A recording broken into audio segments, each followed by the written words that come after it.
আসসালামু আলাইকুম এভরিওয়ান। শীতে অনেক কাজ জমে গেছে বাসায়। তো আজকে দুপুরে অনেক কাজ করেছি পরিষ্কার পরিচ্ছন্নতার। প্রচণ্ড খিদা লেগেছিল।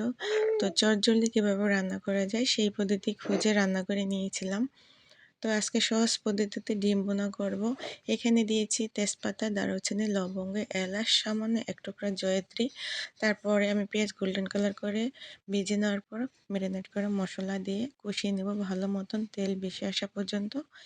তো এখানে আমি দিয়ে দিলাম কাঁচামরিচ আর টমেটো কুচি। আবারও ভালো করে নাড়াচাড়া করে ঢাকনা দিয়ে কষিয়ে নেব টমেটো সিদ্ধ হয়ে আসা পর্যন্ত।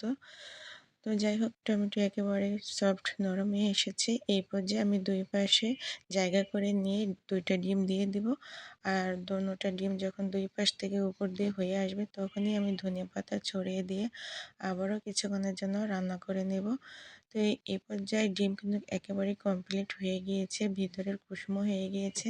তো নাড়াচাড়া করে দেব উপরের পাশ নিচে, নিচের পাশ উপরে দিয়ে এখন আমি নাড়াচাড়া করে নিয়েছি। দেখতেই পাচ্ছেন কোথাও ভেঙে যায়নি এবং ডিমের সাদা অংশ কোথাও গড়ায়নি।